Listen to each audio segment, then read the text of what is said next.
네, 가등기. 자, 좀 추가적으로 좀 볼 게 있습니다. 자, 소유권 보존 등기를 위한 보존하기 위한 가등기는 안 된다. 왜냐하면 가등기는 보존 등기를 기초로 해서 그 후에 행해지는 부동산 물권 변동을 목적으로 하는 청구권을 보존하기 위해서 인정되는 등기 때문입니다. 잘 보십시오. 보존 등기 기초로 해서 그 후에 행해지는 부동산 물권 변동을 목적으로 하는 청구권을 보존하기 위해서 인정되는 권리다. 그럼 보존 등기 단계에 있어서는 신축의 경우는 등기 없어도 뭐죠? 소유권 취득하잖아요. 그럼 보존 등기를 위한 것은 물권적 청구권을 보존하는 경우인데 물권적 청구권은 보존에 가등기가 안 된다. 이미 봤지 않습니까? 물권적 청구권은 채권적 청구권을 보존한다. 그 개념은 결국은 보존 등기를 되어 있다는 전제에서 그 이후에 물권 변동 목적으로 하는 청구권을 보존하기 위한 등기다. 그래서 이 개념 자체도 중요합니다. 그래서 가등기 관련된 그 부동산 등기법상 보게 되면 이 개념이 반영이 돼 있어요. 자, 등기 추정력도 잘 나옵니다. 가등기가 되어 있다 하더라도 그 등기 원인, 보통의 경우는 매매가 쌓였어요. 그런 특정한 법률 관계가 존재한다고 추정할 수 있다? 없다. 정말 잘 나옵니다. 이렇게 나옵니다. 소유권 이전 등기 청구권 보존을 위한 가등기가 있으면 소유권 이전 등기 청구에 어떤 법률 관계가 있다고 추정된다? 안 된다. 왜냐면 가등기 자체가 실체법적, 이제 강학적인 용어라면 실제법적 효력이 없기 때문입니다. 가등기 그 자체가 실제법적 효력이 없고 단지 순위 보존적인 효력만 있기 때문에 그렇습니다. 용어 자체가 이제 익숙지 않을 텐데 딱 정리를 하게 되면 가등기는 단지 순위 보존 효력만 있지 물권 변동의 발생과 같은 실제법적 효력이 없기 때문에 이러한 특정 법률관계 존재하고 추정할 수가 없는 겁니다. 가등기에 대한 본등기의 효력은 그러면 효력은 그래서 실제법적 효력이 없기 때문에 물권 변동의 효력은 언제 할 때? 가등기 때 소급한 게 아니라 본등기가 행해진 때 발생합니다. 조심해야 합니다. 물권 변동의 효력 자체는 언제? 본등기 시점. 즉 소급해서 발생하는 것은 아닙니다. 단지 가등기의 본등기와 양립할 수 없는 중간 처분의 등기가 있는 경우, 즉 가등기와 이후 본등기를 하기 전에 목적물이 처분돼서 소유자 변동되거나 아니면 저당권 설정. 왜냐하면 가등기는 실제법적 효력이 없기 때문에 가등기가 설정되었던 이유만으로 가등기 설정자가 제3자에게 소유권을 행사하는 것, 즉 처분하는 것을 막지 못하기 때문에 그렇습니다. 다만 순위 보존적 효력이 문제될 때는 순위를 어느 기준이냐 본등기 시점이 아니라 가등기 시점을 기준으로 해서 그 순위의 선우를 따질 뿐이다. 그래서 순위 보존적 효력 이것도 잘 나옵니다. 가등기에 더 잡은 본등기를 금지하는 가처분은 가능한가? 불가능하다. 왜냐하면 처분 금지 가처분이에요. 마이너스 방향의 처분만이 금지되는 거지. 근데 가등기 본등기는 플러스예요. 그 채권자에게 유리한 거예요. 부동산 처분금지 가처분 누구를 위한 거죠? 채권자를 위하는 거고요. 따라서 채무자가 채권자를 해야 하는 행위를 하지 말라는 거예요. 근데 가등기 분등기는 채무자가 채권자를 해야 하는 게 아니라 오히려 채권자에게 도움이 되는 거죠. 가등기를 본등기는요. 자, 그렇게 이해하시면 됩니다. 자, 이제 공입니다. 갑, 을, 병은 X 토지를 2분의 1 각자 2분의 1, 4분의 1, 4분의 1 지분으로 공유하고 있다. 자, 이렇게 숫자가 나오면 공이 나오면 항상 소수 지분권자지 아니면 가반수 지분권자들을 구분해야 합니다. 그런데 이거는 뭐죠? 2분의 1도 가반수가 아니죠. 그래서 모두가 소수 지분권자다. 요게 키포인트입니다. 단 구분 소유적 공유 관계는 아니다. 왜냐면 구분 소유적 관계는 통상의 공유의 대내적 대외적 관계와 다르기 때문에 다툼이 있으면 판례해야 한다.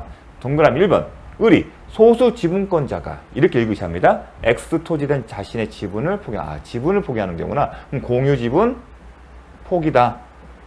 그럼 딱 떠올려야죠. 을의 지분은 갑과 병에게 균등한다? 아니다.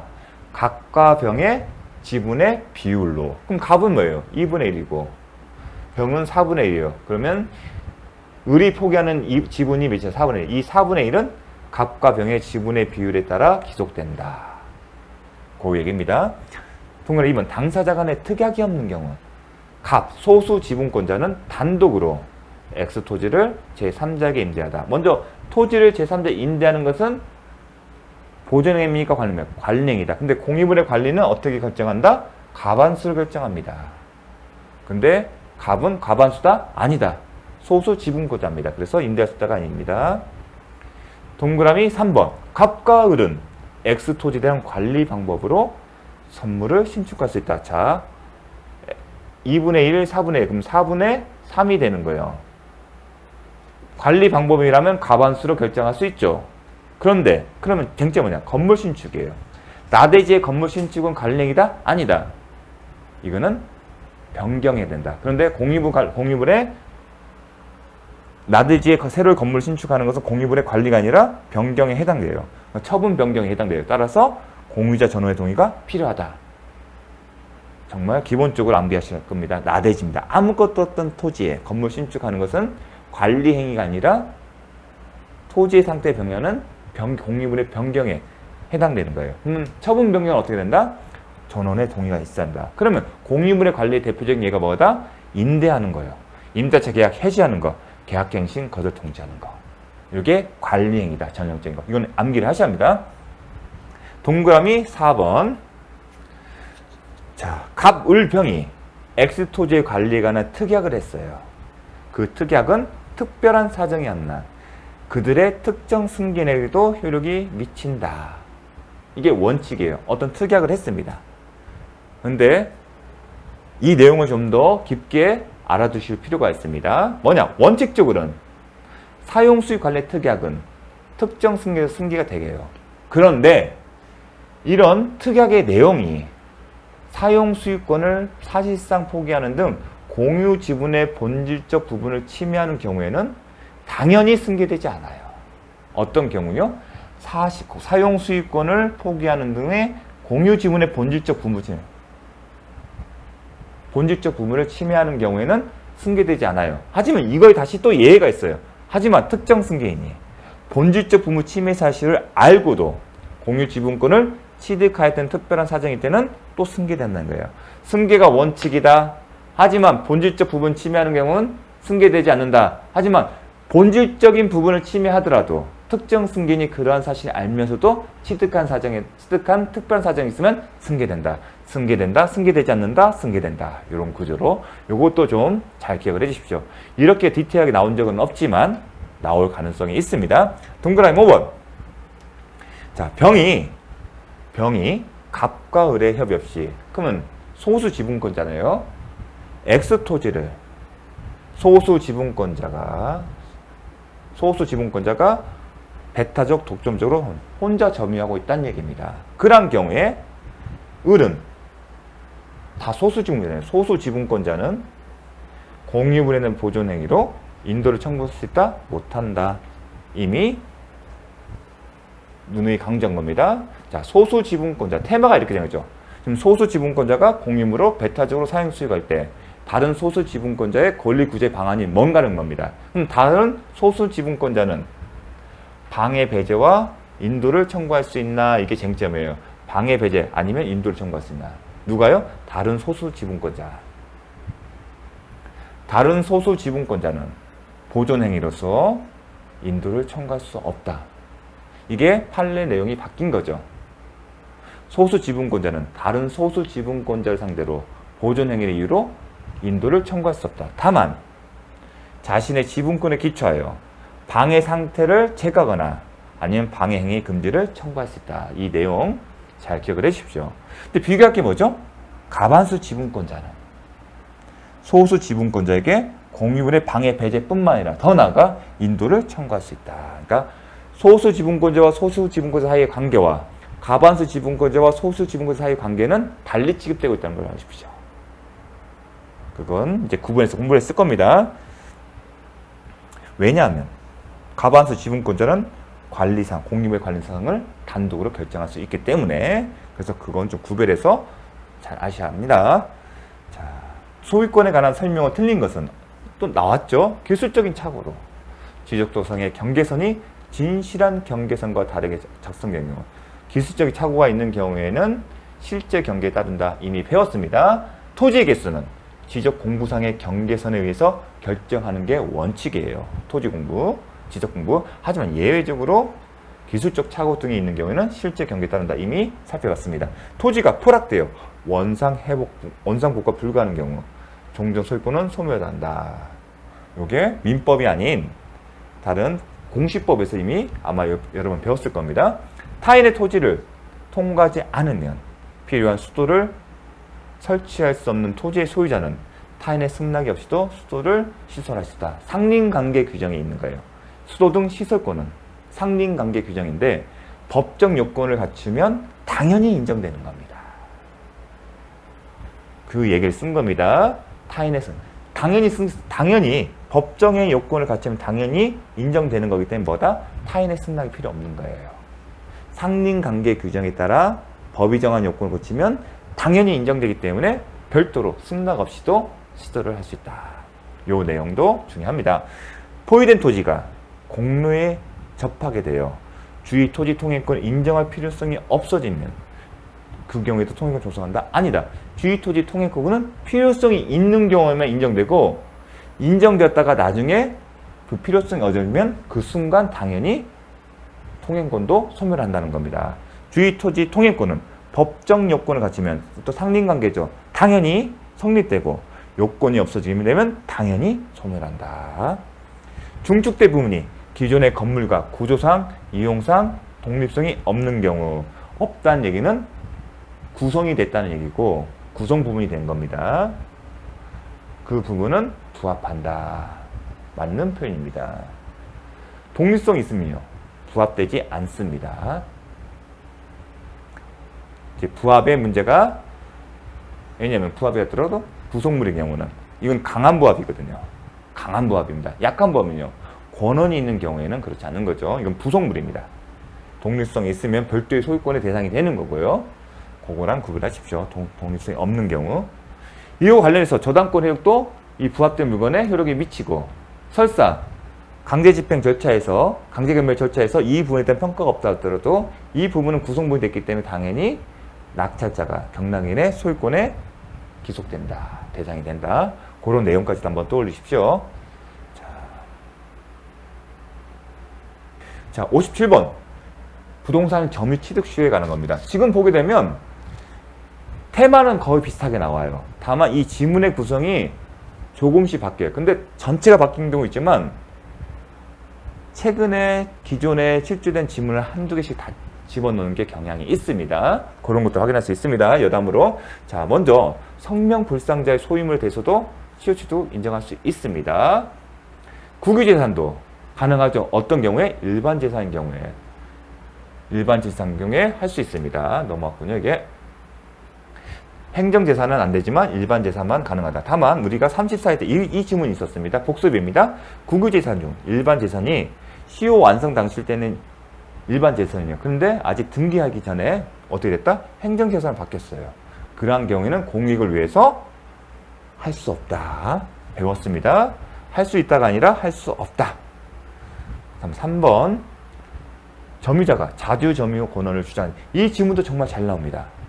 직관적으로 보게 되면 틀린 것 같은데 그렇지가 않습니다. 그렇기 때문에 잘 나오는 겁니다. 딱 직관적으로 봤을 때는 맞는 지문 같아요. 하지만 틀립니다. 볼게요. 자주점유의 권한을 주장하였으나 이것이 인정되지 않는 경우 특별한 사정은 한 번복된다? 아니다. 왜냐하면 점유자의 점유는 추정돼요. 어떻게? 소유의 의사로 선의평온 공연하게 점유한 걸 추정을 받고 있습니다. 그런데 점유자가 아닌 상대방 아닌 점유자의 점유를 점유 상태에 있다는 권리 상태를 인정하고 싶지 않은 상대방이 아니라 점유자 스스로가 이런 주장하다가 인정받지 못하더라도 번복되지 않는다. 왜냐하면 소유 의사는 추정되기 때문에. 그러니까 직관적으로 봤을 때는 자기 주장했는데 인정되지 않았으면 뭔가 안 될 것 같은데 그렇지 않다는 거. 그러니까 직관적인 걸 봤을 때 요거는 맞을 수 같지만 점유자는 소유 의사가 추정되기 때문에 설사 자신의 권한에 주장했으나 이게 받아들이지 않다 하더라도 여전히 추정의 효력은 계속 있는 겁니다. 결국은 추정이 번복되려면 상대방이 점유자가 아닌 그 상대방이 소유가 의사가 아니라는 점을 주장하고 그 주장이 받아들여야 합니다. 정말 중요합니다. 이거 잘 나옵니다.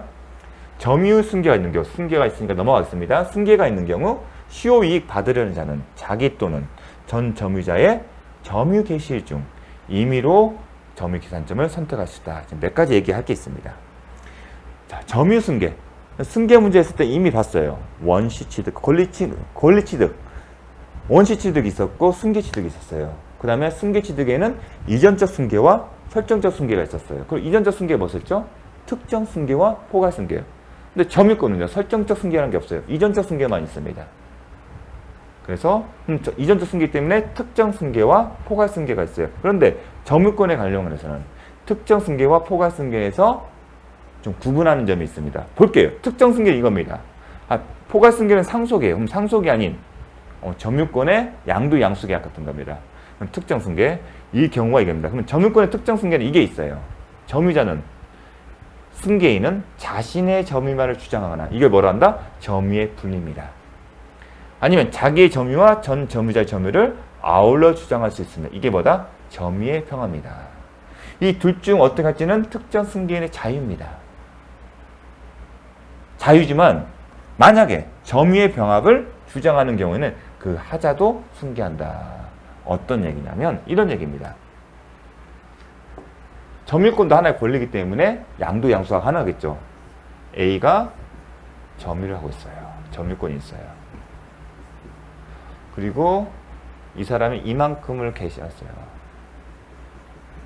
이 시점에 A가 점유를 하고 있다가 B에게 넘겨졌어요. 그리고 이만큼 왔어요. 여기는 A의 점유, 여기는 B의 점유인 거예요. 이게 지금 A에서 점유자가 점유권이 B에게 넘겨, 이게 뭐다? 승계인데 이 점유권이 넘어가는 게 상속과 같은 포괄 승계가 아니라 A와 B의 점유권의 양도, 매매 계약에 따라서 부동산을 넘겨주는 그런 어떤 점유권의 양도예요. 특정 승계에게. 이런 경우에 비더가 지금 부동산을 점유, 토지를 점유하고 있습니다. 이 시점에서 B가 취득시효를 주장하고 싶어요. 이 취득시효가 점유 취득시효예요. 그럼 점유는 20년이 하죠. 그 20년 기간을 주장을 할 때 20년 채워지잖아요. 그래서 이 20년의 점유를 할 때 오직 자신의 점유 요것만을 주장할 수도 있어요. 이게 뭐다? 점유의 분리. 반면에 B는 자신의 점유만으로는 20년이 채워지지 않으니까 이제 기존의 점유자인 A 점유도 주장하는 경우는 그 경우예요. 자신의 점유만으로는 20년이 안 되는 경우가 그렇습니다. 그런 경우에 어떻게 한다? 자신의 점유만 할 때는 A의 점유를 하는 거예요. 이게 뭐다? 점유의 병합이에요. 자신의 점유만 있지, 점유 분리로 갈지 아니면 점유의 병합을 할지는 누구의 마음이다? B의 마음이에요. 그런데 B가 점유의 병합을 선택했다면 A 점유의 하자는 그냥 승계됩니다. 이 하자 승계된다. 그 이유는 이렇게 바꿔주십시오. A의 점유가 타주 점유면 여전히 이 점유는 뭐가 된다? 타주 점유가 되는 겁니다. 이게 특정 승계에서 점유의 분리와 병합니다. 이 하자는 승계돼요. 그런데 여담이지만 점유 취득시효 완성으로 하게 되면 점유에 대한 효과 발생했죠. 그 효과는 승계되지 않는다. 그 효과 뭡니까? 소유권 이전 등기 청구이잖아요. 그 효과는 승계되지 않습니다. 하지만 하자는 승계된다. 그 개념을 구별하십시오. 자, 하자는 승계된다. 그 얘기를 한 겁니다. 지금 특정 승계 전제를. 하지만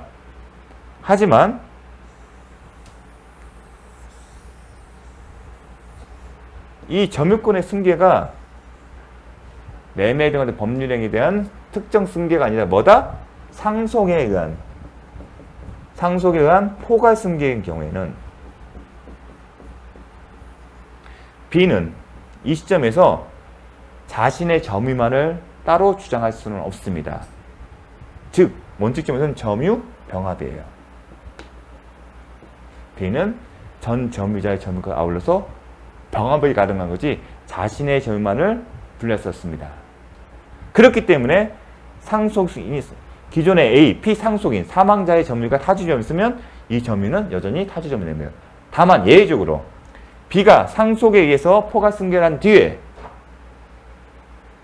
새로운 권원에서 이 점유가 상속이 아닌 새로운 권원에 의해 그 권원이 그리고 자주 점유일 경우에 자기만의 점유, 새로운 권원에 취득하거나 아니면 이 B가 상속한 이후에 등기부상 소유자 상대로 해서 자주 점유의 의사를 표현하는 특별한 사정에 있는 경우에는 자기의 점유만을 분리해서 주장할 수 있다. 그러니까 원칙적으로는 병합이고 예외적으로 특별한 사정이 있는 경우에만 예외적으로 자신의 점유만을 분리해서 주장할 수 있다. 요게 차이점이 있습니다. 자, 점유권의 포괄승계. 상속에 의하여 점유권을 취득한 경우에는 상속인이 새로운 권원에 의하여 자기 고유의 점유를 시작하지 않는 한, 자기 고유의 점유를 시작하지 않는 한 피상속인의 점유를 떠나 자기만의 점유를 주장할 수 없고, 그 얘기는 뭐냐면 분리는 안 되고 병합이 원칙이다. 또 선대의 점유가 타주 점유라면 선대부터 상속에 의해 점유를 승계한 자의 점유도 여전히 특별한 사정이 없는 한 자주 점유로 될 수 없다. 특별한 사정이 뭐냐면 자기만 새로운 권원에 기하여 자기 고유의 점유를 시작한 경우입니다. 그런 경우 아니라면 분리는 안 되고 병합만 된다. 요걸 잘 기억해 두십시오.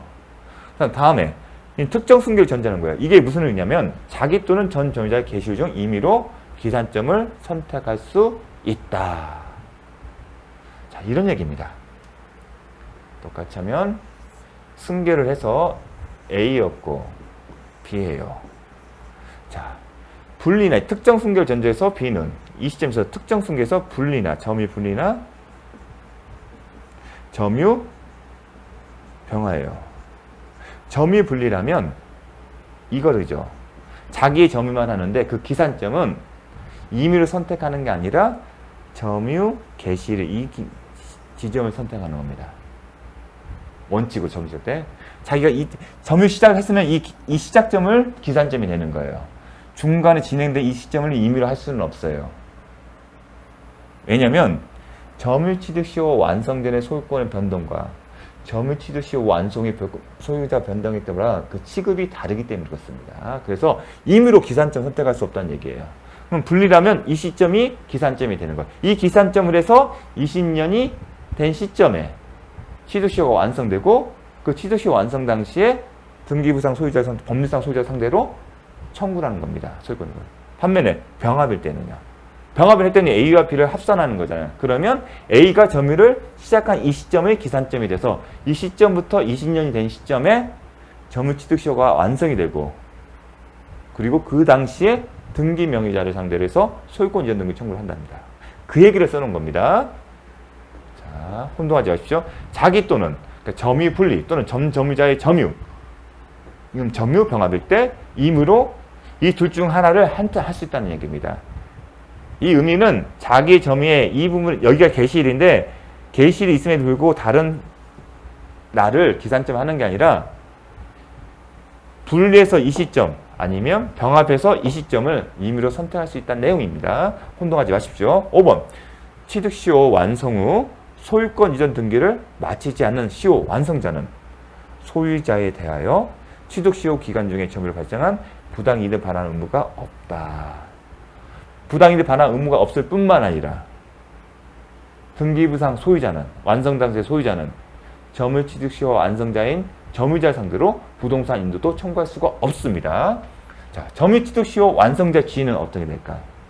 첫째, 점유 취득시효 완성자와 부동산 원 소유자는 권리 변동의 당사자이다. 이 얘기는 소유권 이전 등기를 해야만이 점유 취득시효 완성자는 소유권을 취득합니다. 따라서 그러면 권리 하려면 어떻게 하죠? 소유권 이전 등기 청구권이 있어야겠죠. 그래서 채권자 청구권이 발생했어요. 그럼 소유권 이전 등기 청구권에는 상대방이 있다는 얘기예요.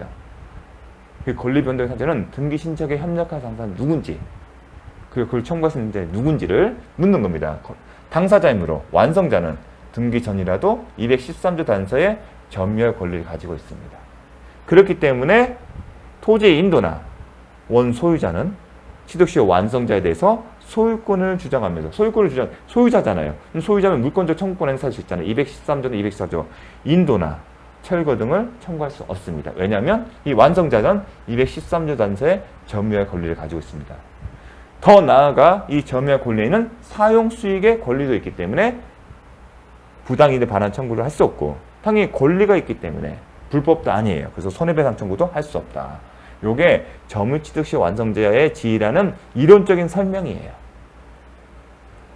이걸 알려면 원시취득이에요. 하지만 법에서 등기를 해요. 그러니까 등기를 해야만이 물권변동 효과가 발생 때문에 아직 물권자가 아니에요. 단순히 점유취득 시 완성 사실만으로 소유자가 되는 게 아니에요. 따라서 그 사람이 취득 시 채권적 소유권 이전 등기 청구권을 행사해야만이 할 수 있어요. 그러면 행사의 상대방이 누굴까? 그럼 특정돼야겠죠. 채권의 성격이 있기 때문에. 채권은 항상 특정의 상대방에 대해서 해야 하잖아요. 그러니까 그런 어떤 배경에서 하나씩 나오는 내용들입니다. 또 하나 이제 기억할 게 세트로 기억해. 취득 시 완성으로 완성한 소유권 이전 등기 청구권은 원소유자 동의가 없어도 양도할 수 있다. 정확한 표현은 아니에요. 양도 계약은 할 수는 있겠죠. 하지만 명확하게 그러면 그 양수인이 이 취득 시 완성으로 인한 소유권 이전 등기 청구권을 양수한 사람이 취득 시 완성 당시에 소유자 상대로 해서 그 권리를 행사할 수 있냐는 문제예요. 근데 시험은 그렇게 명확하게 정치하게 분발을 하는데 이것도 맞는 질문을 같이 합니다. 포인트는 여기거든요. 동의가 없어도.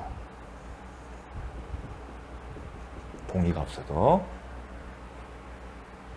왜냐면 이 경우에 통상에 채권 양도의 법리에 따른다고 했잖아요. 근데 채권 양도 법리에 따르면 채권 양도 계약처는 효력이 있어요. 그래서 준 물권이기 때문에 그 채권의 귀속 주체가 달라져요. 다만 그 양수인이 그 채권의 채무자 상대로 해서 권리 행사할 수 있느냐 여부가 대항력의 문제고 대항 요건을 갖춰야만이 할 수 있다. 그게 통상의 채권 양도 법리예요. 그래서 이게 정확한 표현은 아니지만 이게 맞다는 질문으로 계속 출제되기 때문에 좀 설명을 드렸습니다. 잠시 쉬었다가 보도록 하겠습니다.